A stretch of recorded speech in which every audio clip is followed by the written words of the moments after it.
ഇന്നത്തെ ബൈബിൾ വായനാ ഭാഗങ്ങൾ ലേവ്യരുടെ പുസ്തകം അധ്യായങ്ങൾ 1 മുതൽ 6 വരെയും സങ്കീർത്തനങ്ങൾ 93 മുതൽ 96 വരെയും. ലേവ്യർ അധ്യായം 1. ഹോമയാഗം. കർത്താവ് മോശയെ വിളിച്ചു. അവിടുന്ന് സമാഗമ കൂടാരത്തിൽ നിന്ന് അവനോട് ഇപ്രകാരം വചിച്ചു: ഇസ്രായേലോരോട് പ്രഖ്യാപിച്ച് നീ അവരോട് പറയുക, നിങ്ങളിൽ നിന്ന് ഒരു മനുഷ്യൻ കർത്താവിന് കാഴ്ചവസ്തു അർപ്പിക്കുമ്പോൾ മൃഗഗണത്തിൽ നിന്ന്, അതായത് കാലിക്കൂട്ടത്തിൽ നിന്നോ ആട്ടിൻപറ്റത്തിൽ നിന്നോ നിങ്ങളുടെ കാഴ്ചവസ്തു അർപ്പിക്കണം. അവന്റെ കാഴ്ചവസ്തു ഹോമയാഗമാണെങ്കിൽ കാലിക്കൂട്ടത്തിൽ നിന്ന് തികവുറ്റ ഒരാണിനെയായിരിക്കണം അവൻ സമർപ്പിക്കുന്നത്. കർത്താവിന്റെ സന്നിധിയിൽ പ്രീതികരമാകുന്നതിന് അതിനെ സമാഗമ കൂടാരവാതിൽക്കൽ സമർപ്പിക്കട്ടെ. ഹോമയാഗമൃഗത്തിന്റെ തലയിൽ അവൻ തന്റെ കൈവയ്ക്കണം. അവനെ പ്രതി പരിഹാരത്തിനായി അത് അവിടത്തേക്ക് സ്വീകാര്യമായിരിക്കും. അവൻ കർത്താവിന്റെ സന്നിധിയിൽ കിടാവിനെ അറക്കണം. അഹ്റോന്റെ പുത്രന്മാരായ പുരോഹിതന്മാർ രക്തം സമർപ്പിക്കണം. അവർ സമാഗമ കൂടാരവാതിൽക്കലുള്ള ബലിപീഠത്തിന്മേൽ ചുറ്റും രക്തം തളിക്കണം. ഹോമയാഗ മൃഗത്തെ തോലുരിഞ്ഞ് അതിനെ കഷ്ണങ്ങളായി മുറിക്കണം. പുരോഹിതനായ അഹ്റോന്റെ പുത്രന്മാർ ബലിപീഠത്തിന്മേൽ തീ കൂട്ടണം. അഗ്നിക്ക് മീതെ വിറകെടുക്കണം. അഹ്റോന്റെ പുത്രന്മാരായ പുരോഹിതന്മാർ ബലിപീഠത്തിന്മേലുള്ള അഗ്നിയുടെ മുകളിലെ വിറകുകളിന്മേൽ മാംസകഷ്ണങ്ങളും തലയും കൊഴുപ്പും സജ്ജീകരിക്കണം. അതിന്റെ അന്തർഭാഗവും കാൽവണ്ണകളും വെള്ളം കൊണ്ട് അവൻ കഴുകണം. അനന്തരം പുരോഹിതൻ സകലതും ഹോമയാഗമായി ബലിപീഠത്തിൽ ധൂമിക്കണം. കർത്താവിന് അഗ്നിയിലുള്ള പരിമള സുഗന്ധാർപ്പണമാണിത്. ആട്ടിൻകൂട്ടത്തിൽ നിന്നാണ് അവന്റെ കാഴ്ചവസ്തുവെങ്കിൽ ഹോമയാഗത്തിനുള്ളത് ചെമ്മരിയാടുകളിൽ നിന്നോ കോലാടുകളിൽ നിന്നോ ആയിരിക്കണം. അവൻ സമർപ്പിക്കുന്നത് തികവുറ്റ മുട്ടനെയായിരിക്കണം. കർത്താവിന്റെ സന്നിധിയിൽ ബലിപീഠത്തിന്റെ വടക്കുവശത്ത് അവൻ അതിനെ അറക്കണം. അഹ്റോന്റെ പുത്രന്മാരായ പുരോഹിതന്മാർ അതിന്റെ രക്തം ബലിപീഠത്തിന്മേൽ ചുറ്റും തളിക്കണം. അതിനെയും അതിന്റെ തലയും അതിന്റെ കൊഴുപ്പും അവൻ കഷ്ണങ്ങളായി മുറിക്കണം. ബലിപീഠത്തിന്മേൽ അഗ്നിക്ക് മീതെയുള്ള വിറകിന്മേൽ പുരോഹിതൻ അവ സജ്ജീകരിക്കണം. അന്തർഭാഗവും കാൽവണ്ണകളും അവൻ വെള്ളം കൊണ്ട് കഴുകണം. അനന്തരം പുരോഹിതൻ സകലതും സമർപ്പിച്ച് ബലിപീഠത്തിൽ ധൂമിക്കണം.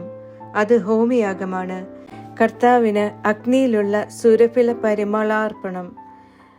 കർത്താവിനുള്ള അവന്റെ കാഴ്ചവസ്തു പക്ഷിവർഗത്തിൽ നിന്നുള്ള ഹോമയാഗമാണെങ്കിൽ അവൻ തന്റെ കാഴ്ചവസ്തു ചെങ്ങാലികളിൽ നിന്നോ പ്രാവിൻ കുഞ്ഞുങ്ങളിൽ നിന്നോ കൊണ്ടുവരണം. പുരോഹിതൻ അതിനെ ബലിപീഠത്തിങ്കൽ കൊണ്ടുവരണം. അതിന്റെ തല പിരിച്ചെടുത്ത് ബലിപീഠത്തിൽ ധൂമിക്കണം. അതിന്റെ രക്തം ബലിപീഠ ഭിത്തിയിൽ മേൽ ഊറ്റിയൊഴിക്കണം. അവൻ അതിന്റെ ഖണ്ഡസഞ്ചി തൂവലുകളോടൊപ്പം പറിച്ച് അത് ബലിപീഠത്തിന് സമീപം കിഴക്കോട്ട് നെയ്ച്ചാര സ്ഥലത്തേക്ക് ഇടണം. അതിന്റെ ചിറകുകളോടൊപ്പം അവൻ അതിനെ കീറണം, എന്നാൽ വേർപെടുത്തരുത്. പുരോഹിതൻ അതിനെ അഗ്നിക്ക് മേലുള്ള വിറകുകളിന്മേൽ ബലിപീഠത്തിൽ ധൂമിക്കണം. അത് ഹോമയാഗമാണ്, കർത്താവിന് അഗ്നിയിലുള്ള സുരഭില പരിമളാർപ്പണം. ലേവ്യർ അധ്യായം 2. ധാന്യയാഗം. ഒരാൾ കർത്താവിന് ധാന്യക്കാഴ്ച അർപ്പിക്കുമ്പോൾ നേരിയ മാവായിരിക്കണം അവന്റെ കാഴ്ചവസ്തു. അവൻ അതിന്മേൽ എണ്ണ ഒഴിക്കണം. അതിന്മേൽ കുന്തിരിക്കമിടുകയും വേണം. അഹ്റോന്റെ പുത്രന്മാരായ പുരോഹിതന്മാരുടെ പക്കൽ അവൻ അത് കൊണ്ടു ചെല്ലണം. അവിടെ വെച്ച് പുരോഹിതൻ അതിന്റെ നേരിയ മാവിൽ നിന്നും എണ്ണയിൽ നിന്നും കുന്തിരിക്കം മുഴുവനോടുകൂടി തന്റെ കൈപ്പിടി നിറയെ കോരി അതിന്റെ സ്മരണാംശമായി ബലിപീഠത്തിൽ ധൂമിക്കണം. കർത്താവിന് അഗ്നിയിലുള്ള സുരഭില പരിമളാർപ്പണമാണത്. ധാന്യയാഗത്തിൽ നിന്ന് കർത്താവിന് അഗ്നിയിലുള്ള അർപ്പണങ്ങളിൽ നിന്ന് അതിവിശുദ്ധ വസ്തുവായി ശേഷിക്കുന്നത് അഹ്റോനും അവന്റെ പുത്രന്മാർക്കുമുള്ളതാണ്. അടുപ്പിൽ ചുട്ട ധാന്യക്കാഴ്ചയാകുമ്പോൾ എണ്ണ ചേർത്ത നേരിയ മാവിന്റെ പുളിപ്പില്ലാത്ത വടകളും എണ്ണ പുരട്ടിയ പുളിപ്പില്ലാത്ത അടകളുമായിരിക്കണം നീ കാഴ്ചവെക്കുന്നത്. ചട്ടിയിലുള്ള ധാന്യക്കാഴ്ചയാണ് നിന്റെ കാഴ്ചവസ്തുവെങ്കിൽ അത് എണ്ണ ചേർത്ത നേരിയ മാവിന്റെ പുളിപ്പില്ലാത്ത അപ്പമായിരിക്കണം. അത് നീ നുറുക്കുകളായി മുറിച്ച് അതിന്മേൽ എണ്ണയൊഴിക്കണം. അത് ധാന്യയാഗമാണ്. നിന്റെ കാഴ്ചവസ്തു വറചട്ടിയിലെ ധാന്യയാഗമാണെങ്കിൽ എണ്ണ ചേർത്ത നേരിയ മാവ് നീ ഉപയോഗിക്കണം. ഇവ കൊണ്ട് കർത്താവിനായി പാകപ്പെടുത്തിയ ധാന്യയാഗം നീ കൊണ്ടുവന്ന് പുരോഹിതന്റെ പക്കൽ സമർപ്പിക്കണം. അവൻ അത് ബലിപീഠത്തിങ്കിലേക്ക് എത്തിക്കും. പുരോഹിതൻ ധാന്യയാഗത്തിൽ നിന്ന് അതിന്റെ സ്മരണാംശം ഉയർത്തി ബലിപീഠത്തിൽ ധൂമിക്കണം. കർത്താവിന് അഗ്നിയിലുള്ള സുരഭില പരിമളാർപ്പണമാണത്. ധാന്യയാഗത്തിൽ നിന്ന് കർത്താവിന് അഗ്നിയിലുള്ള അർപ്പണങ്ങളിൽ നിന്ന് അതിവിശുദ്ധ വസ്തുവായി ശേഷിക്കുന്നത് അഹരോനും അവന്റെ പുത്രന്മാർക്കുമുള്ളതാണ്. കർത്താവിന് നിങ്ങൾ കാഴ്ചവെക്കുന്ന ധാന്യ സമർപ്പണമൊന്നും പുളിപ്പ് ചേർത്ത് ഉണ്ടാക്കപ്പെടരുത്. എന്തെന്നാൽ തേനാകട്ടെ പുളിപ്പാകട്ടെ അതിൽ നിന്നൊന്നും കർത്താവിന് നിങ്ങൾ അഗ്നിയിലുള്ള അർപ്പണമായി ധൂമിക്കാൻ പാടില്ല. ആദ്യഫല കാഴ്ച എന്ന നിലയിൽ അവ കർത്താവിന് നിങ്ങൾ സമർപ്പിച്ചുകൊള്ളുവിൻ. എന്നാൽ സുരഭില പരിമളമായി അവ ബലിപീഠത്തിങ്കിലേക്ക് ഉയരാതിരിക്കട്ടെ. നിന്റെ സകല ധാന്യ കാഴ്ചകളും ഉപ്പുകൊണ്ട് നീ ലവണം ചേർക്കണം. നിന്റെ ദൈവത്തിന്റെ ഉടമ്പടിയുടെ ഉപ്പ് നിന്റെ ധാന്യയാഗത്തിൽ നിന്ന് നീക്കം ചെയ്യരുത്. നിന്റെ ഓരോ കാഴ്ച വസ്തുവിലും നീ ഉപ്പ് സമർപ്പിക്കണം. ആദ്യഫലങ്ങളുടെ ധാന്യയാഗമാണ് കർത്താവിന് നീ കാഴ്ചവെക്കുന്നതെങ്കിൽ കതിർ തീയിലൊഴിഞ്ഞ് ഉതിർത്ത ധാന്യമണി നിന്റെ ആദ്യഫലങ്ങളുടെ ധാന്യയാഗമായി നീ കാഴ്ചവെക്കണം. അതിന്മേൽ നീ എണ്ണ ചേർക്കണം. അതിന്മേൽ കുന്തിരിക്കമിടുകയും വേണം. അത് ഒരു ധാന്യയാഗമാണ്. അതിന്റെ പൊടിയിൽ നിന്നും എണ്ണയിൽ നിന്നും അതിന്റെ സ്മരണാംശം കുന്തിരിക്കം മുഴുവനോടും കൂടെ പുരോഹിതൻ ധൂമിക്കണം. അത് കർത്താവിന് അഗ്നിയിലുള്ള അർപ്പണമാണ്. ലേവ്യർ അധ്യായം 3. സമാധാന ബലി. സമാധാന ബലിയാണ് ഒരുവന്റെ കാഴ്ചവസ്തുവെങ്കിൽ അവൻ കാഴ്ചവെക്കുന്നത് കാലുകൂട്ടത്തിൽ നിന്ന് ആണിനെയോ പെണ്ണിനെയോ ആണെങ്കിൽ തികവുറ്റതിനെയാണ് കർത്താവിന്റെ സന്നിധിയിൽ സമർപ്പിക്കേണ്ടത്. തന്റെ കാണിക്ക മൃഗത്തിന്റെ തലയിൽ അവൻ കൈവച്ചിട്ട് സമാഗമ കൂടാരവാതിൽക്കൽ വെച്ച് അതിനെ അറക്കണം. രക്തം അഹരോന്റെ പുത്രന്മാരായ പുരോഹിതന്മാർ ബലിപീഠത്തിന്മേൽ ചുറ്റും തളിക്കണം. സമാധാന ബലി വസ്തുവിൽ നിന്ന് കർത്താവിന് അവൻ അഗ്നിയിലുള്ള അർപ്പണം നടത്തണം. കുടൽ പൊതിഞ്ഞുള്ള മേധസ്സും കുടലിനു മേലുള്ള സകല മേധസ്സും ഇരുവൃക്കകളും അവയ്ക്കുമേൽ അരക്കെട്ടിനോടനുബന്ധിച്ചുള്ള മേധസ്സും വൃക്കകൾക്കുമേൽ കരളിനോടനുബന്ധിച്ചുള്ള കൊഴുപ്പുപാളിയും അവൻ വേർതിരിച്ചെടുക്കണം. അഹ്റോന്റെ പുത്രന്മാർ അത് ബലിപീഠത്തിൽ അഗ്നിക്ക് മീതെ വിറകിന്മേലുള്ള ഹോമയാഗത്തിന്മേൽ ധൂമിക്കണം. കർത്താവിന് അഗ്നിയിലുള്ള സുരഭില പരിമളാർപ്പണമാണത്. കർത്താവിന് സമാധാന ബലിക്കായുള്ള ഒരുവന്റെ കാഴ്ചവസ്തു ആട്ടിൻകൂട്ടത്തിൽ നിന്നാണെങ്കിൽ തികവുറ്റ ആണോ പെണ്ണോ ആണ് അവൻ അർപ്പിക്കേണ്ടത്. ചെമ്മരിയാടിനെയാണ് തന്റെ കാഴ്ചവസ്തുവായി കൊണ്ടുവരുന്നതെങ്കിൽ അവൻ അത് കർത്താവിന്റെ സന്നിധിയിൽ സമർപ്പിക്കണം. തന്റെ കാണിക്ക മൃഗത്തിന്റെ തലയിൽ കൈവച്ചിട്ട് അവൻ അതിനെ സമാഗമ കൂടാരത്തിന്റെ മുൻപിൽ വെച്ച് അറക്കണം. അഹ്റോന്റെ പുത്രന്മാർ അതിന്റെ രക്തം ബലിപീഠത്തിന്മേൽ ചുറ്റും തളിക്കണം. സമാധാന ബലിമൃഗത്തിൽ നിന്ന് കർത്താവിന് അവൻ അഗ്നിയിലുള്ള അർപ്പണം നടത്തണം. അതിന്റെ മേധസ്സും, അതായത് കൊഴുത്ത വാൽ പൂർണ്ണമായും അവൻ അത് നട്ടലിനോട് ചേർത്താണ് വേർതിരിച്ചെടുക്കേണ്ടത്. കുടൽ പൊതിഞ്ഞുള്ള മേധസ്സും കുടലിന് മേലുള്ള സകല മേധസ്സും ഇരുവൃക്കകളും അവയ്ക്കുമേൽ അരക്കെട്ടിനോടനുബന്ധിച്ചുള്ള മേധസ്സും വൃക്കകൾക്ക് മേൽ കരളിനോടനുബന്ധിച്ചുള്ള കൊഴുപ്പുപാളിയും അവൻ വേർതിരിച്ചെടുക്കണം. പുരോഹിതൻ അത് കർത്താവിന് അഗ്നിയിലുള്ള ഭോജനാർപ്പണമായി ബലിപീഠത്തിൽ ധൂമിക്കണം. അവന്റെ കാഴ്ചവസ്തു കോലാടാണെങ്കിൽ അവൻ അതിനെ കർത്തൃസന്നിധിയിൽ സമർപ്പിക്കണം. സമാഗമ കൂടാരത്തിന്റെ മുൻപിൽ വെച്ച് അവൻ അതിന്റെ തലയിൽ തന്റെ കൈ വെച്ചിട്ട് അതിനെ അറക്കണം. അഹ്റോന്റെ പുത്രന്മാർ അതിന്റെ രക്തം ബലിപീഠത്തിന്മേൽ ചുറ്റും തളിക്കണം. കൂടാതെ അതിൽ നിന്ന് അവൻ അത് കാഴ്ചവസ്തുവായി കർത്താവിന് അഗ്നിയിലുള്ള അർപ്പണം നടത്തണം. കുടൽ പൊതിഞ്ഞുള്ള മേധസ്സും കുടലിനു മേലുള്ള സകല മേധസ്സും ഇരുവൃക്കകളും അവയ്ക്കുമേൽ അരക്കെട്ടിനോടനുബന്ധിച്ചുള്ള മേധസ്സും വൃക്കകൾക്കുമേൽ കരളിനോടനുബന്ധിച്ചുള്ള കൊഴുപ്പുപാളിയും അവൻ വേർതിരിച്ചെടുക്കണം. പുരോഹിതൻ അവ ബലിപീഠത്തിൽ ധൂമിക്കണം. കർത്താവിന് സുരഭില പരിമളത്തിനായി അഗ്നിയിലുള്ള ഭോജനാർപ്പണമാണത്.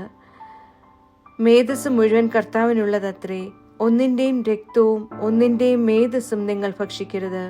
എല്ലാ വാസസ്ഥാനങ്ങളിലും നിങ്ങളുടെ തലമുറകൾക്കുള്ള ഒരു ശാശ്വത ചട്ടമാണത്. ലേവ്യർ അധ്യായം 4. പാപമുക്തിയാഗം. കർത്താവ് മോശയോട് ഇപ്രകാരം വചിച്ചു: ഇസ്രായേല്യരോട് ഇപ്രകാരം പ്രഖ്യാപിക്കുക: വിലക്കപ്പെട്ടവയെക്കുറിച്ചുള്ള ഏതെങ്കിലും കർത്തൃകൽപ്പനകളിൽ നിന്നകന്ന് ഒരു വ്യക്തി അബദ്ധവശാൽ പാപം ചെയ്ത് അവയൊന്നിൽ വ്യാപരിക്കുന്നു എന്നിരിക്കട്ടെ. അഭിഷിക്ത പുരോഹിതനാണ് ജനത്തിന്റെ അപരാധത്തിനിടയാകും വിധം പാപം ചെയ്യുന്നതെങ്കിൽ താൻ ചെയ്ത പാപത്തെ പ്രതി അവൻ തികവുറ്റ ഒരു മൂരിക്കിടാവിനെ പാപമുക്തിയാഗമായി സമർപ്പിക്കണം. അവൻ മൂരിയെ സമാഗമ കൂടാരത്തിന്റെ വാതിൽക്കൽ കർത്തൃസന്നിധിയിൽ കൊണ്ടുവരണം. മൂരിയുടെ തലയിൽ തന്റെ കൈവച്ചിട്ട് കർത്തൃസന്നിധിയിൽ മൂരിയെ അറക്കണം. അഭിഷിക്ത പുരോഹിതൻ മൂരിയുടെ രക്തത്തിൽ നിന്നെടുത്ത് സമാഗമ കൂടാരത്തിലേക്ക് അത് കൊണ്ടുചെല്ലണം.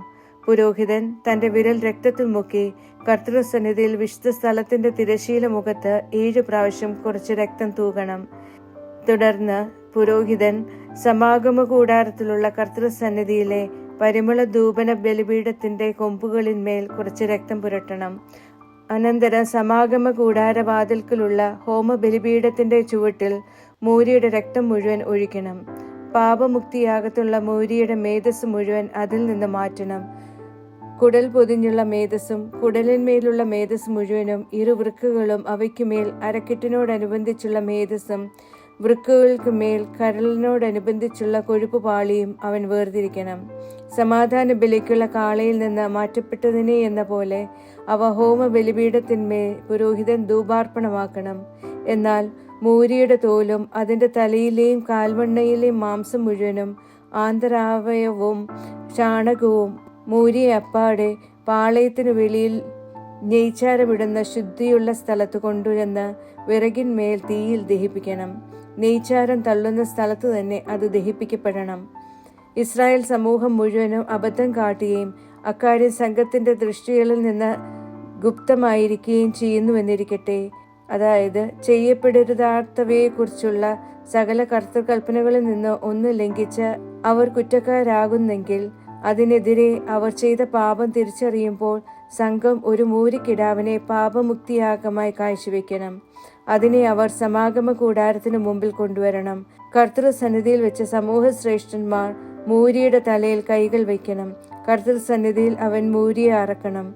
അഭിഷിക്ത പുരോഹിതൻ മൂരിയുടെ കുറച്ച് രക്തം സമാഗമ കൂടാരത്തിലേക്ക് കൊണ്ടുവരണം. പുരോഹിതൻ തന്റെ വിരൽ മുക്കി കർത്തൃസന്നിധിയിൽ തിരശ്ശീല മുഖത്ത് രക്തത്തിൽ നിന്ന് 7 തവണ തൂകണം.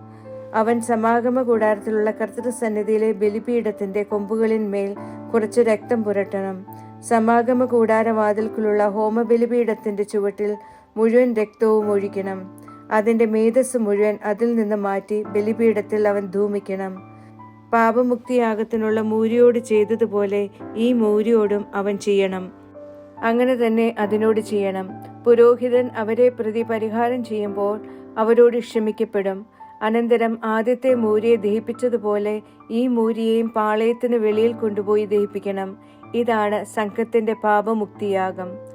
അധികാരിയായവൻ പാപം ചെയ്യുന്നു എന്നിരിക്കട്ടെ, അതായത് ചെയ്യപ്പെടരുതാത്തവയെക്കുറിച്ചുള്ള ദൈവമായ കർത്താവിന്റെ സകല കൽപ്പനകളിൽ നിന്ന് ഒന്ന് അബദ്ധവശാൽ ലംഘിച്ച് അവൻ കുറ്റക്കാരനാകുന്നു. അഥവാ താൻ പാപം ചെയ്തത് എന്തിലെന്ന് അവന് ബോധ്യപ്പെടുന്നു. അപ്പോൾ അവൻ തന്റെ കാഴ്ചവസ്തുവായി തികവുറ്റ ഒരു കോലാട്ടിൻ മുട്ടനെ കൊണ്ടുവരണം. അവൻ മുട്ടാടിന്റെ തലയിൽ തന്റെ കൈവയ്ക്കുകയും കർത്തൃസന്നിധിയിൽ ഹോമയാഗ മൃഗത്തെ അറക്കുന്ന സ്ഥലത്ത് വെച്ച് അതിനെ അറക്കുകയും വേണം. ഇത് പാപമുക്തിയാഗമാണ്. പുരോഹിതൻ തന്റെ വിരൽ കൊണ്ട് പാപമുക്തിക്കുള്ള യാഗമൃഗത്തിന്റെ കുറച്ച് രക്തമെടുത്ത് ഹോമബലിപീഠത്തിന്റെ കൊമ്പുകളിൽ പുരട്ടണം. രക്തം ഹോമബലിപീഠത്തിന്റെ ചുവട്ടിൽ ഒഴിക്കണം. അതിന്റെ മേധസ് മുഴുവൻ സമാധാന ബലിക്കുള്ള മൃഗത്തിന്റെ മേധസ് പോലെ ബലിപീഠത്തിൽ ധൂമിക്കണം. അങ്ങനെ പുരോഹിതൻ അവനെ പ്രതി അവന്റെ പാപത്തിന് പരിഹാരം ചെയ്യണം. അപ്പോൾ അവനോട് ക്ഷമിക്കപ്പെടും. ചെയ്യപ്പെടരുതാത്തവയെക്കുറിച്ചുള്ള കൽപ്പനകളിൽ നിന്ന് ഒന്ന് ലംഘിച്ചതിലൂടെ സാധാരണക്കാരനായ ഒരു വ്യക്തി അബദ്ധവശാൽ പാപം ചെയ്ത് കുറ്റക്കാരനായെന്നിരിക്കട്ടെ, അഥവാ താൻ ചെയ്ത പാപം അവന് ബോധ്യപ്പെടുന്നു. അപ്പോൾ താൻ ചെയ്ത പാപത്തെ പ്രതി അവൻ തികവുറ്റ ഒരു കോലാട്ടിൻ പെൺകുഞ്ഞിനെ തന്റെ കാണിക്കയായി കൊണ്ടുവരണം. അവൻ പാപമുക്തിക്കുള്ള യാഗമൃഗത്തിന്റെ തലയിൽ കൈവച്ച് ഹോമസമർപ്പണ സ്ഥലത്ത് വെച്ച് പാപമുക്തിക്കുള്ള യാഗമൃഗത്തെ അറക്കണം. പുരോഹിതൻ തന്റെ വിരൽ കൊണ്ട് അതിന്റെ കുറച്ച് രക്തമെടുത്ത് ഹോമബലിപീഠത്തിന്റെ കൊമ്പുകളിൽ പുരട്ടണം. എന്നിട്ട് അതിന്റെ രക്തം മുഴുവൻ ബലിപീഠത്തിന്റെ ചുവട്ടിൽ ഒഴിക്കണം. സമാധാന ബലിമൃഗത്തിൽ നിന്ന് മേധസ് വേർതിരിക്കപ്പെട്ടതുപോലെ അതിന്റെ മുഴുവൻ മേധസ്സും അവൻ വേർതിരിക്കണം. അനന്തരം കർത്താവിന് സുരഭില പരിമളത്തിനായി പുരോഹിതൻ ബലിപീഠത്തിൽ ധൂമിക്കണം. അങ്ങനെ പുരോഹിതൻ അവനെ പ്രതി പരിഹാരം ചെയ്യണം. അപ്പോൾ അവനോട് ക്ഷമിക്കപ്പെടും. പാപമുക്തിയാഗത്തിനുള്ള തന്റെ കാണിക്കയായി ഒരു ചെമ്മരിയാടിനെയാണ് അവൻ കൊണ്ടുവരുന്നതെങ്കിൽ തികവുറ്റ പെണ്ണാടിനെയാണ് കൊണ്ടുവരേണ്ടത്. പാപമുക്തിക്കുള്ള യാഗമൃഗത്തിന്റെ തലയിൽ അവൻ തന്റെ കൈ വയ്ക്കണം. ഹോമയാഗമൃഗത്തെ അറക്കുന്ന സ്ഥലത്ത് വെച്ച് പാപമുക്തിയാഗമായി അവൻ അതിനെ അറക്കണം. പുരോഹിതൻ തന്റെ വിരൽ കൊണ്ട് പാപമുക്തിക്കുള്ള യാഗമൃഗത്തിന്റെ കുറച്ച് രക്തമെടുത്ത് ഹോമബലിപീഠത്തിന്റെ കൊമ്പുകളിൽ പുരട്ടണം. എന്നിട്ട് അതിന്റെ രക്തം മുഴുവനും ബലിപീഠത്തിന്റെ ചുവട്ടിൽ ഒഴിക്കണം. അവൻ അതിന്റെ മേധസ് മുഴുവൻ സമാധാന ബലിമൃഗമായ ചെമ്മരിയാടിൽ നിന്ന് മേധസ് വേർതിരിക്കപ്പെട്ടതുപോലെ വേർതിരിക്കണം. ബലിപീഠത്തിൽ കർത്താവിന് അഗ്നിയുള്ള അർപ്പണങ്ങൾക്കുമേൽ പുരോഹിതൻ അവ ധൂമിക്കണം. അങ്ങനെ പുരോഹിതൻ താൻ ചെയ്ത പാപങ്ങളെ പ്രതി പരിഹാരം ചെയ്യണം. അപ്പോൾ അവനോട് ക്ഷമിക്കപ്പെടും. ലേവ്യർ അധ്യായം 5. പ്രായശ്ചിത്തയാഗം. ശബ്ദസ്വരം കേട്ട് സാക്ഷിയായ ഒരു വ്യക്തി അവൻ കാണുകയോ അറിയുകയോ ചെയ്തിട്ടും ഏറ്റുപറയുന്നില്ലെങ്കിൽ തീർച്ചയായും പാപം ചെയ്യുന്നു. അവൻ തന്റെ കുറ്റം വഹിക്കണം. അല്ലെങ്കിൽ ഒരു വ്യക്തി മലിനമായ ഏതെങ്കിലും വസ്തു സ്പർശിക്കുമ്പോൾ അത് മലിനമായ കാട്ടുജീവിയുടെ ജഡമായാലും മലിനമായ കന്നുകാലിയുടെ ജഡമായാലും മലിനമായ ഉരകത്തിന്റെ ജഡമായാലും അത് അവനിൽ നിന്ന് ഗോപ്യമായിരുന്നാൽ കൂടി അവൻ മലിനനും കുറ്റക്കാരനുമായിരിക്കും. അതുമല്ലെങ്കിൽ ഒരുവൻ മനുഷ്യമാലിന്യം, ഒരുവനെ അശുദ്ധനാക്കുന്ന ഏത് മാലിന്യവും സ്പർശിക്കുമ്പോൾ അത് അവനിൽ നിന്ന് ഗോപ്യമായിരിക്കുകയും പിന്നീട് അവൻ അറിയുകയും ചെയ്താൽ അവൻ കുറ്റക്കാരനായിരിക്കും. അഥവാ ഒരു വ്യക്തി തിന്മയ്ക്കായോ നന്മയ്ക്കായോ അധരങ്ങൾ കൊണ്ട് അശ്രദ്ധമായി ആണയിടുമ്പോൾ മനുഷ്യൻ ശബ്ദപൂർവ്വം പുലമ്പുന്ന എല്ലാറ്റിനും അത് അവനിൽ നിന്ന് ഗോപ്യമായിരുന്നാൽ കൂടി പിന്നീട് അവൻ അറിയുമ്പോൾ അവയിൽ ഓരോന്നിനും അവൻ കുറ്റക്കാരനായിരിക്കും. ഇവയിൽ ഏതെങ്കിലും ഒരു കാര്യത്തിൽ ഒരുവൻ കുറ്റക്കാരനാണെങ്കിൽ അവൻ അതിനെ പ്രതി താൻ പാപം ചെയ്തു പോയി എന്നേറ്റു പറയണം. താൻ ചെയ്ത പാപത്തെ പ്രതി കർത്താവിനുള്ള തന്റെ പ്രായശ്ചിത്തം ആട്ടിൻപറ്റത്തിൽ നിന്നൊരു പെണ്ണാടിനെ, ഒരു പെൺ ചെമ്മരിയാടിനെയോ പെൺകോലാടിനെയോ പാപമുക്തിയാഗമായി അവൻ കൊണ്ടുവരണം. പുരോഹിതൻ അവനെ പ്രതി അവന്റെ പാപമുക്തിയാഗം കൊണ്ട് പരിഹാരം ചെയ്യണം. അവന്റെ കഴിവിന് അപ്രാപ്യമാണ് ഒരാടെങ്കിൽ താൻ പാപം ചെയ്തതിന് പ്രായശ്ചിത്തമായി കർത്താവിന് 2 ചെങ്ങാലികളെയോ 2 പ്രാവിൻ കുഞ്ഞുങ്ങളെയോ കൊണ്ടുവരണം. ഒന്ന് പാപമുക്തിയാഗത്തിനും മറ്റേത് ഹോമയാഗത്തിനും. അവൻ പുരോഹിതന്റെ അടുക്കൽ അവൻ കൊണ്ടു ചെല്ലണം. അവൻ പാപമുക്തിയാഗത്തിനുള്ളതിനെ ആദ്യം കാഴ്ച നൽകണം. അതിന്റെ തല കഴുത്തുഭാഗത്ത് വെച്ച് പിരിച്ചൊടിക്കണം, എന്നാൽ വേർപെടുത്തരുത്. പാപമുക്തിയാഗത്തിന്റെ കുറച്ച് രക്തം അവൻ ബലിപീഠത്തിന്റെ പാർശ്വത്തിൽ തൂകണം. രക്തത്തിൽ ശേഷിച്ചത് ബലിപീഠത്തിന്റെ ചുവട്ടിൽ ഊറ്റിയൊഴിക്കണം. അത് പാപമുക്തിയാഗമാണ്. രണ്ടാമത്തേതിനെ വിധിപ്രകാരം ഹോമയാഗം ചെയ്യണം. അവൻ ചെയ്ത പാപത്തിന് പുരോഹിതൻ അവനെ പ്രതി പരിഹാരം ചെയ്യണം. അപ്പോൾ അവനോട് ക്ഷമിക്കപ്പെടും. 2 ചെങ്ങാലികൾക്കോ 2 പ്രാവിൻ കുഞ്ഞുങ്ങൾക്കോ വേണ്ട വിഭവശേഷി അവനില്ലെങ്കിൽ അവൻ തന്റെ കാണിക്കയായി 1/10 ഏഫ നേരിയ മാവ് താൻ പാപം ചെയ്തതിന് മുക്തിയാഗമായി കൊണ്ടുവരണം. അവൻ അതിന്മേൽ എണ്ണയൊഴിക്കുകയോ കുന്തിരിക്കമിടുകയോ അരുത്. എന്തെന്നാൽ അത് പാപമുക്തിയാഗമാണ്. അവൻ അത് പുരോഹിതന്റെ അടുക്കൽ കൊണ്ടുവരണം. പുരോഹിതൻ അതിൽ നിന്ന് സ്മരണാംശമായി ഒരു കൈപ്പിടി നിറയെ കോരി ബലിപീഠത്തിൽ കർത്താവിന് അഗ്നിയിലുള്ള അർപ്പണങ്ങളുടെ മേൽ ധൂമിക്കണം. അത് പാപമുക്തിയാഗമാണ്. ഇവയിൽ നിന്ന് ഓരോന്നിലും പുരോഹിതൻ അവൻ ചെയ്ത പാപത്തിന് അവനെ പ്രതി പരിഹാരം ചെയ്യണം. അപ്പോൾ അവനോട് ക്ഷമിക്കപ്പെടും. ധാന്യാർപ്പണം പോലെ ബാക്കി വരുന്നത് പുരോഹിതനുള്ളതായിരിക്കും. കർത്താവ് മോശയോട് ഇപ്രകാരം അരുൾ ചെയ്തു: ഒരു വ്യക്തി അവിശ്വസ്തമായി പെരുമാറി കർത്താവിന്റെ വിശുദ്ധ വസ്തുക്കൾക്കെതിരെ അബദ്ധവശാൽ പാപം ചെയ്താൽ അവന്റെ പ്രായശ്ചിത്തമായി വിശുദ്ധ സ്ഥലത്തെ ശെക്കൽ അനുസരിച്ച് നിന്റെ മതിപ്പ് പ്രകാരം വെള്ളി ശെക്കലിനുള്ള തികവുറ്റ ഒരു മുട്ടാടിനെ ആട്ടിൻപറ്റത്തിൽ നിന്ന് കർത്താവിന് പ്രായശ്ചിത്തമായി കൊണ്ടുവരണം. വിശുദ്ധ സ്ഥലത്തിനെതിരെ തെറ്റ് ചെയ്തത് അവൻ പരിഹരിക്കണം. അതിന്മേൽ അതിന്റെ 5-1 കൂടി ചേർക്കണം.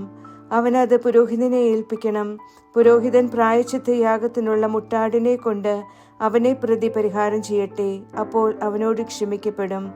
ചെയ്യപ്പെടരുതെന്ന കർത്തൃകൽപ്പനകളിൽ ഏതെങ്കിലും ഒരെണ്ണം ലംഘിച്ച് ഒരു വ്യക്തി പാപം ചെയ്താൽ അവൻ അറിഞ്ഞില്ലെങ്കിൽ തന്നെയും അവൻ കുറ്റക്കാരനാണ്. അവൻ തന്റെ കുറ്റം വഹിക്കണം.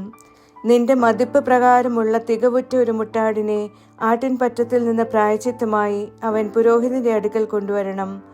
അവൻ അറിയാതെ അബദ്ധത്തിൽ ചെയ്ത അവന്റെ തെറ്റിന് പുരോഹിതൻ അവനെ പ്രതി പരിഹാരം ചെയ്യണം. അപ്പോൾ അവനോട് ക്ഷമിക്കപ്പെടും. അത് പ്രായശ്ചിത്ത യാഗമാണ്. അവൻ തീർച്ചയായും കർത്താവിനെതിരെ കുറ്റക്കാരനാണല്ലോ. കർത്താവ് മോശയോട് പറഞ്ഞു: ഒരു വ്യക്തി കർത്താവിനെതിരെ പാപം ചെയ്ത് അവിശ്വസ്തത കാണിക്കുന്നെങ്കിൽ നിക്ഷേപം സംബന്ധിച്ചോ ഈടുവെച്ചത് സംബന്ധിച്ചോ കൊള്ളവസ്തു സംബന്ധിച്ചോ അയൽക്കാരനെ വഞ്ചിക്കുകയോ അയൽക്കാരനെ ചൂഷണം ചെയ്യുകയോ നഷ്ടപ്പെട്ടത് കണ്ടുകിട്ടിയിട്ട് അത് സംബന്ധിച്ച് വഞ്ചിക്കുകയോ ചെയ്തിട്ട് ഇവയിൽ ഏതെങ്കിലും ഒന്നിൽ വ്യാജ ശബ്ദം നടത്തി തെറ്റ് ചെയ്യുന്നതിൽ ഒരു മനുഷ്യൻ മുതിർന്നാൽ അവൻ പാപം ചെയ്ത് കുറ്റക്കാരനാകുന്നു. അപ്പോൾ അവൻ കവർന്നെടുത്ത വസ്തുവാകട്ടെ, ചൂഷണം ചെയ്തുണ്ടാക്കിയ നീചലാഭമാകട്ടെ, തൻ്റെ പക്കൽ പണയം വെച്ച വസ്തുവാകട്ടെ, അവൻ കണ്ടെത്തിയ നഷ്ടവസ്തുവാകട്ടെ തിരിച്ചു കൊടുക്കണം. അഥവാ എന്തൊന്നിനെ പ്രതിയാണോ അവൻ വ്യാജ സത്യം ചെയ്തത് അതിൻ്റെ ശീർഷമൂല്യത്തോട് അതിൻ്റെ 5-1 ചേർത്ത് തൻ്റെ പ്രായശ്ചിത്ത ദിനത്തിൽ ആർക്കാണോ അവൻ അത് നൽകേണ്ടത് അവന് അത് നഷ്ടപരിഹാരമായി നൽകണം. അവൻ തൻ്റെ പ്രായശ്ചിത്തമായി നിന്റെ മതിപ്പ് പ്രകാരമുള്ള തികവുറ്റ ഒരു മുട്ടാടിനെ ആട്ടിൻപറ്റത്തിൽ നിന്ന് ഒരു പ്രായശ്ചിത്തയാഗമായി പുരോഹിതന്റെ അടുക്കൽ കർത്താവിന് കൊണ്ടുവരണം. കർത്തൃസന്നിധിയിൽ പുരോഹിതൻ അവനെ പ്രതി പരിഹാരം ചെയ്യുമ്പോൾ കുറ്റകാരണമായി അവൻ ചെയ്തത് ഓരോന്നും അവനോട് ക്ഷമിക്കപ്പെടും. ലേവ്യർ അധ്യായം 6. ഹോമയാഗത്തിന്റെ അനുഷ്ഠാന വിധികൾ. കർത്താവ് മോശയോട് പറഞ്ഞു, അഹരോനോടും അവന്റെ പുത്രന്മാരോടും നീ ഇപ്രകാരം കൽപ്പിക്കുക. ഹോമയാഗത്തിനുള്ള നിയമം ഇതാകുന്നു. ബലിപീഠത്തിന്മേലുള്ള അഗ്നികുണ്ഡത്തിൽ ഹോമവസ്തു രാത്രി മുഴുവൻ പ്രഭാതം വരെ ഉണ്ടായിരിക്കണം. ബലിപീഠത്തിന്റെ അഗ്നി അതിൽ എരിഞ്ഞുകൊണ്ടിരിക്കണം. പുരോഹിതൻ ചണം കൊണ്ടുള്ള വസ്ത്രം ധരിക്കണം. അവൻ തന്റെ ശരീരത്തിൽ ചണത്തിന്റെ കാൽശരായികൾ ധരിക്കണം. ബലിപീഠത്തിലെ ഹോമവസ്തു അഗ്നിയിൽ ദഹിച്ചുണ്ടായ ചാരം കോരിയെടുത്ത് അവൻ ബലിപീഠത്തിനരികിൽ ഇടണം. അതിനുശേഷം അവൻ തന്റെ വസ്ത്രങ്ങൾ മാറി വേറെ വസ്ത്രങ്ങൾ ധരിക്കണം. പാളയത്തിനു വെളിയിൽ ശുദ്ധിയുള്ള സ്ഥലത്തേക്ക് അവൻ നെയ്ച്ചാരം നീക്കം ചെയ്യണം. ബലിപീഠത്തിന്മേൽ അഗ്നി എരിഞ്ഞുകൊണ്ടിരിക്കണം. അത് അണഞ്ഞു പോകരുത്. പ്രഭാതം തോറും പുരോഹിതൻ അതിന്മേൽ വിറക് കത്തിക്കണം. അവൻ അതിന്മേൽ ഹോമയാഗ വസ്തു സജ്ജീകരിക്കുകയും സമാധാന ബലിമൃഗങ്ങളുടെ മേധസ്സുകൾ അതിന്മേൽ ധൂമിക്കുകയും വേണം. ബലിപീഠത്തിൽ അഗ്നി നിരന്തരം എരിയണം. അത് അണയാൻ പാടില്ല. ധാന്യയാഗത്തിനുള്ള നിയമം. ധാന്യയാഗത്തിനുള്ള നിയമം ഇതാണ്. കർത്താവിന്റെ സന്നിധിയിൽ ബലിപീഠമുഖത്ത് അഹ്റോന്റെ പുത്രന്മാർ അത് അർപ്പിക്കണം. ധാന്യയാഗത്തിനുള്ള നേരിയ മാവിൽ നിന്നും അതിൻ്റെ എണ്ണയിൽ നിന്നും ധാന്യയാഗത്തിന്മേലുള്ള കുന്തിരിക്കം മുഴുവനോടും കൂടെ അവൻ അതിൽ നിന്ന് തൻ്റെ കൈപ്പിടിയിൽ വാരിയെടുത്ത് കർത്താവിന് അതിൻ്റെ സ്മരണാംശമായി പ്രസാദകരമായ സൗരഭ്യമായി ബലിപീഠത്തിന്മേൽ ധൂമിക്കണം. അതിൽ നിന്ന് ശേഷിക്കുന്നത് അഹരോനും അവൻ്റെ പുത്രന്മാർക്കും ഭക്ഷിക്കാം. വിശുദ്ധമായ ഒരു സ്ഥലത്ത് വെച്ച് പുളിപ്പില്ലാത്തതായി അത് ഭക്ഷിക്കപ്പെടണം. സമാഗമ കൂടാരാങ്കണത്തിൽ വെച്ചാണ് അവർ അത് ഭക്ഷിക്കേണ്ടത്. അത് പുളിപ്പുള്ളതായി ചുടരുത്. അത് അവരുടെ ഓഹരിയായി എനിക്കുള്ള അഗ്നിസമർപ്പണങ്ങളിൽ നിന്ന് ഞാൻ കൊടുത്തതാണ്. അത് പാപമുക്തിയാഗം പോലെയും പ്രായശ്ചിത്തയാഗം പോലെയും അതിവിശുദ്ധ വസ്തുവാണ്. അഹ്റോന്റെ മക്കളിൽ ഓരോ പുരുഷനും അത് ഭക്ഷിക്കാം. കർത്താവിന് അഗ്നിയിലുള്ള അർപ്പണങ്ങൾ സംബന്ധിച്ച് നിങ്ങളുടെ തലമുറയ്ക്കുള്ള ശാശ്വത ചട്ടമാണിത്. അവയെ സ്പർശിക്കുന്ന ഓരോ വ്യക്തിയും വിശുദ്ധിയുള്ളവനായിരിക്കണം. കർത്താവ് മോശയോട് ഇപ്രകാരം വചിച്ചു, ഇതാണ് അഹ്റോന്റെയും അവന്റെ പുത്രന്മാരുടെയും കാണിക്ക. അവൻ അഭിഷിക്തനാകുന്ന ദിവസം അവർ കർത്താവിന് കാഴ്ചവെക്കുന്നത് 10-1 ഏഫ നേരിയ മാവായിരിക്കണം. പതിവ് ധാന്യയാഗമായി പകുതി രാവിലെയും പകുതി വൈകുന്നേരവും. വറചട്ടിയിൽ എണ്ണയിൽ കുഴിച്ചുണ്ടാക്കി അത് നീ കൊണ്ടുവരണം. പാകം ചെയ്ത ധാന്യയാഗ കഷ്ണങ്ങൾ കർത്താവിന് സുരഭില പരിമളമായി സമർപ്പിക്കണം. അവന്റെ പുത്രന്മാരിൽ നിന്ന് മഹാപുരോഹിതന്റെ സ്ഥാനത്ത് അഭിഷിക്തനായ പുരോഹിതൻ അത് കർത്താവിന്റെ ശാശ്വത ചട്ടമായി നിർവഹിക്കണം. അത് സമ്പൂർണമായി ധൂമിക്കപ്പെടണം. പുരോഹിതന്റെ ഓരോ ധാന്യയാഗവും സമ്പൂർണമായിരിക്കണം. അത് ഭക്ഷിക്കപ്പെടരുത്. പരിഹാരയാഗത്തിനുള്ള നിയമം. കർത്താവ് മോശയോട് പറഞ്ഞു, അഹ്റോനോടും അവന്റെ പുത്രന്മാരോടും നീ ഇപ്രകാരം സംസാരിക്കുക. പാപമുക്തിയാഗത്തിന്റെ നിയമം ഇതാണ്.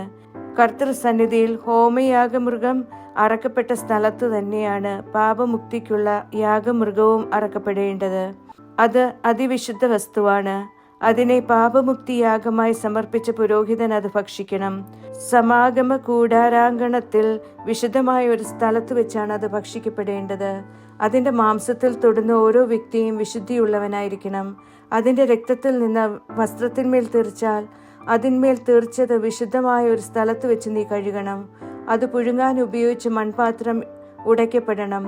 പുഴുങ്ങിയത് പിച്ചളപാത്രത്തിലാണെങ്കിൽ അത് തേച്ച് വെള്ളം കൊണ്ട് നന്നായി കഴുകപ്പെടണം. പുരോഹിത കുടുംബത്തിലെ ഓരോ പുരുഷനും അത് ഭക്ഷിക്കാം. അത് അതിവിശുദ്ധ വസ്തുവാണ്. എന്നാൽ പാപപരിഹാരത്തിനായി വിശുദ്ധ സ്ഥലത്ത് സമാഗമ കൂടാരത്തിലേക്ക് രക്തത്തിൽ നിന്ന് കൊണ്ടുവരുന്ന പാപമുക്തിക്കുള്ള യാഗമൃഗം ഭക്ഷിക്കപ്പെടരുത്. അത് അഗ്നിയിൽ ദഹിപ്പിക്കപ്പെടണം. സങ്കീർത്തനങ്ങൾ 93 മുതൽ 96 വരെ. സങ്കീർത്തനം 93. കർത്താവിൻ്റെ രാജകീയ പ്രാഭവം. കർത്താവ് വാഴുന്നു, അവിടുന്ന് യശസ് അണിഞ്ഞിരിക്കുന്നു. കർത്താവ് ശക്തി അണിഞ്ഞ് അരമുറുക്കിയിരിക്കുന്നു. ഇളകാത്ത വിധം പ്രപഞ്ചം സുസ്ഥാപിതവുമായിരിക്കുന്നു. അങ്ങയുടെ സിംഹാസനം പണ്ടേ സുസ്ഥാപിതമാണ്. അങ്ങ് അനാദി മുതലേ ഉള്ളവനാണ്. കർത്താവെ, നദികൾ ഉയർത്തി, നദികൾ തങ്ങളുടെ ശബ്ദമുയർത്തി, നദികൾ തങ്ങളുടെ അലകൾ ഉയർത്തുന്നു. പെരുവെള്ളങ്ങളുടെ ഗർജനങ്ങളെക്കാൾ ശക്തമായ കടൽ തിരമാലകളെക്കാൾ ഉന്നതത്തിൽ കർത്താവ് ശക്തനാണ്. അങ്ങയുടെ സാക്ഷ്യങ്ങൾ അതിവിശ്വാസ്യങ്ങളാണ്. കർത്താവെ, ഇന്നാളും അങ്ങേ ആലയത്തിന് വിശുദ്ധി യോജിച്ചതത്രേ. സങ്കീർത്തനം 94. ദൈവം വിധികർത്താവ്. പ്രതികാരത്തിൻ്റെ തമ്പുരാനായ കർത്താവെ, പ്രതികാരത്തിൻ്റെ തമ്പുരാനെ പ്രശോഭിക്കണമേ. ഭൂമിയുടെ വിധികർത്താവെ, ആരോഹിതനാകണമേ.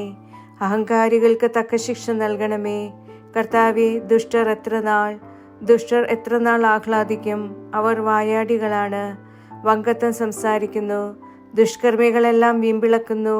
കർത്താവെ, അവർ അങ്ങയുടെ ജനത്തെ ഞെരിക്കുന്നു, അങ്ങയുടെ അവകാശത്തെ പീഡിപ്പിക്കുന്നു. അവർ വിധവയെയും പരദേശിയെയും വധിക്കുന്നു, അനാഥരെ നിഗ്രഹിക്കുന്നു.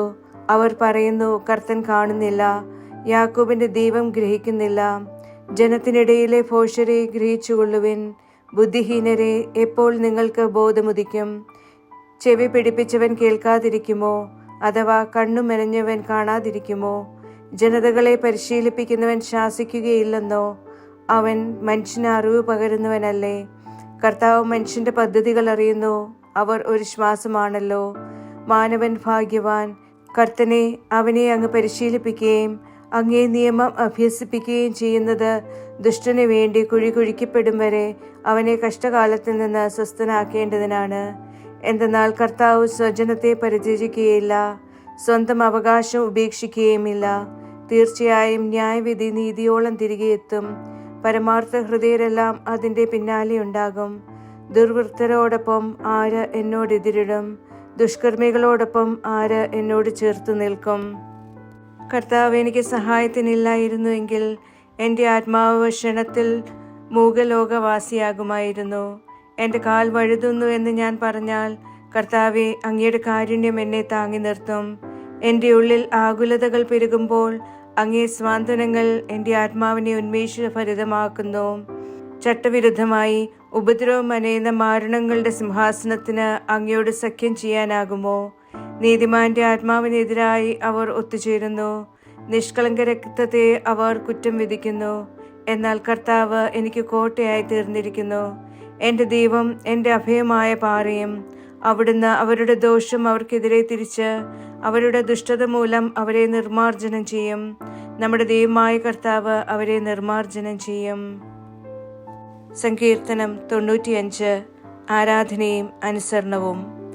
വരുവിൻ, നമുക്ക് കർത്താവിന് ആരവമുതിർക്കാം, നമ്മുടെ രക്ഷയുടെ പാറയ്ക്ക് ആർപ്പ് വിളിക്കാം. കൃതജ്ഞതയോടെ തിരുമുമ്പിൽ നമുക്ക് സന്നിഹിതരാകാം. സങ്കീർത്തനങ്ങളാൽ അവിടത്തേക്ക് ആർപ്പ് വിളിക്കാം. എന്തെന്നാൽ കർത്താവ് മഹാതമ്പുരാനാണ്, സകല ദേവന്മാരുടെയും മേൽ മഹാരാജാവുമാണ്. ഭൂമിയുടെ അഗാധ തലങ്ങൾ സ്വന്തം കയ്യിലുള്ളവൻ, പർവ്വത ശൃംഗങ്ങൾ സ്വന്തമായുള്ളവൻ, സമുദ്രം സ്വന്തമായുള്ളവൻ. അവിടുന്നാണ് അതുണ്ടാക്കിയത്. കരമെനഞ്ഞതും തൃക്കൈകളാണ്. വരുവിൻ, നമുക്ക് ആരാധിച്ച് കുമ്പിടാം, നമ്മുടെ സൃഷ്ടാവായ കർത്താവിൻ്റെ മുമ്പിൽ മുട്ടുകുത്താം. എന്തെന്നാൽ അവിടുന്നാണ് നമ്മുടെ ദൈവം, അവിടുന്ന് പോറ്റുന്ന ജനമാണ് നാം, അവിടുത്തെ കയ്യിലെ അജഗണവും. ഇന്ന് നിങ്ങൾ അവിടുത്തെ സ്വരം ശ്രവിച്ചിരുന്നെങ്കിൽ, മെരീബ പോലെ മരുഭൂമിയിൽ മാസായുടെ ദിനം പോലെ നിങ്ങളുടെ ഹൃദയം കഠിനമാക്കരുത്. അവിടെ നിങ്ങളുടെ പിതാക്കന്മാർ എന്നെ വിമർശിച്ചു, എൻ്റെ പ്രവൃത്തി കണ്ടിട്ടും അവർ എന്നെ പരീക്ഷിച്ചു. 40 സംവത്സരം ഒരു തലമുറയോട് എനിക്ക് മടുപ്പ് തോന്നി. അപ്പോൾ ഞാൻ പറഞ്ഞു, ഹൃദയ ചാഞ്ചല്യമുള്ള ജനമാണിവർ, എൻ്റെ വഴികൾ അവർ അറിയുന്നില്ല. അതുകൊണ്ട് എൻ്റെ കോപത്തിൽ ഞാൻ ശപഥം ചെയ്തു, എൻ്റെ സ്വസ്ഥതയിലേക്ക് അവർ പ്രവേശിക്കുകയില്ല. സങ്കീർത്തനം 96. കർത്താവ് രാജാവും വിധിയാളനും. കർത്താവിന് ഗീതം ആലപിക്കുവേൻ, ഒരു നവ്യഗീതം. ഭൂമി മുഴുവനുമേ കർത്താവിന് ഗീതം ആലപിക്കുവേൻ. കർത്താവിന് ഗീതം ആലപിക്കുവിൻ, അവിടുത്തെ നാമം വാഴ്ത്തുവിൻ. ദിനംപ്രതി അവിടുത്തെ രക്ഷാസുവിശേഷം വിളംബരം ചെയ്യുവിൻ. അവിടുത്തെ മഹത്വം ജനതകളുടെ ഇടയിൽ പ്രസംഗിക്കുവിൻ. അവിടുത്തെ വിസ്മയകൃത്യങ്ങൾ സകല ജനതകളുടെ ഇടയിലും. എന്തെന്നാൽ കർത്താവ് വലിയവനും അത്യന്തം സ്തുത്യനുമാണ്. ഭീതിതനായ അവിടുന്ന് സകല ദേവന്മാർക്കും ഉപരിയാണ്. ജനങ്ങളുടെ ദേവന്മാരെല്ലാം വിഗ്രഹങ്ങളാണല്ലോ. കർത്താവത്രേ ആകാശങ്ങൾ മെനഞ്ഞത്. തിരുമുൻപിലാണ് പ്രതാപവും പ്രാഭവവും. അവിടുത്തെ ശ്രീകോവിലാണ് ബലവും മഹിമയും. ജനവിഭാഗങ്ങളെ കർത്താവിന് നൽകുവിൻ, മഹത്വവും ബലവും കർത്താവിന് നൽകുവിൻ. തിരുനാമത്തിന്റെ മഹത്വം കർത്താവിന് നൽകുവിൻ.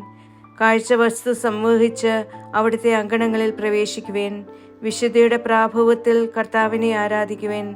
ഭൂമി മുഴുവനുമേ തിരുസാന്നിധ്യം മൂലം നിങ്ങൾ വിറച്ച് ജനതകൾക്കിടയിൽ പ്രഘോഷിക്കുവിൻ. കർത്താവ് വാഴുന്നു. അതെ, ഇളകാത്ത വിധം പ്രപഞ്ചം സുസ്ഥാപിതമായിരിക്കുന്നു. അവിടുന്ന് ജനങ്ങളെ പരമാർത്ഥതയോടെ വിധിക്കും. ആകാശങ്ങൾ സന്തോഷിക്കട്ടെ, ഭൂമി ആനന്ദിക്കട്ടെ, സമുദ്രവും അതിലുള്ളവയും ഇരമ്പട്ടെ, വയലും അതിലെ സമസ്തവും ആഹ്ലാദിക്കട്ടെ. അപ്പോൾ വനവൃക്ഷങ്ങളെല്ലാം ആരവും മുതിർക്കട്ടെ, കർത്തൃസന്നിധിയിൽ തന്നെ. എന്തെന്നാൽ അവിടുന്ന് വരുന്നു. അതെ, അവിടുന്ന് ഭൂമിയെ ന്യായം വിധിക്കാൻ വരുന്നു. അവിടുന്ന് പ്രപഞ്ചത്തെ നീതിയിലും ജനങ്ങളെ തൻ്റെ സത്യസന്ധതയിലും ന്യായം വിധിക്കും.